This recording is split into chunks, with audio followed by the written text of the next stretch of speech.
بسم اللہ الرحمن الرحیم والصلاة والسلام علی رسول اللہ وعلی آلہ وصحبہ اجمعین۔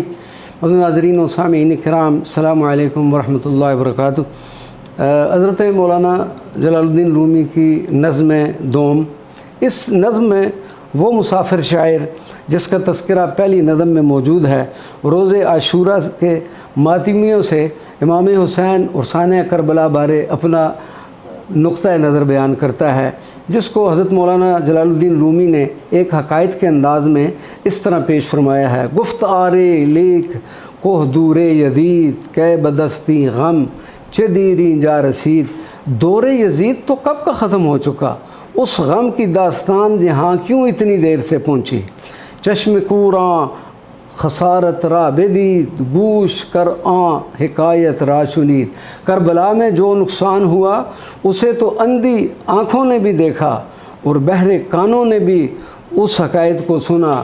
روح سلطانی زندانی بجست جامچ درانیم و چوں خائم دست۔ امام حسین علیہ السلام اس مادی قید خانے سے نکل کر مقام سلطانی و بادشاہی تک جا پہنچے۔ روح سلطان قید سے رہا ہو گئی، لہذا جامہ کیوں چاک کریں اور کف افسوس کیوں ملیں۔ سوئے شاد روان دولت تاختن کنداؤ زنجیر را انداختن۔ وہ سعادت و سر بلندی کی طرف چل پڑے اور اس دنیا کے توق و زنجیر انہوں نے اتار پھینکے۔ رود ملک کست و گش و شاہنشاہی گر تو یک ذرہ ایشاں آگہی۔ ان کی شہادت کا دن ان کی حکومت، مسرت اور بادشاہی کا دن ہے اگر تم ان سے ذرہ بھر بھی آگاہی رکھتے ہو۔ اس نظم میں حضرت رومی نے دراصل حقیقت کربلا، حقیقت شہادت اور امام علی مقام کے ان باطنی مقام کی طرف اشارہ کر رہے ہیں جو انہوں نے مادی دنیا کی زنجیر توڑ کر اپنے محبوب ازلی کے حضور پا لیے ہیں۔ حضرت امام حسین رضی اللہ تعالیٰ عنہ کا سوگوار ان کے اس مقام سے غافل ہے۔ کربلا میں تو روح قدسی اس زندان مادیت سے آزاد ہو گئی اور امام حسین اس مادیت کے قید خانے سے نکل کر مقام سلطانی و بادشاہی تک جا پہنچے۔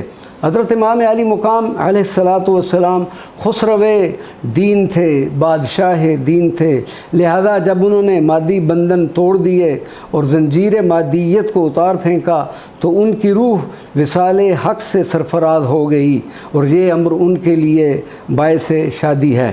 عارفین باللہ تعالیٰ میں سے جب کوئی اس مادی دنیا سے نکل کر وصل الہی سے فیض یاب ہوتا ہے تو اسے عروسی سے یاد کرتے ہیں، اس لیے ان کے روز وصال کو روز عرس کے عنوان سے یاد کیا جاتا ہے۔ گو حضرت امام حسین کا وجود تو اس دنیا کے بادشاہوں نے گوارا نہ کیا اور انہیں شہید کر دیا، لیکن ان کی شہادت کا دن تو ان کی بادشاہت کا دن تھا۔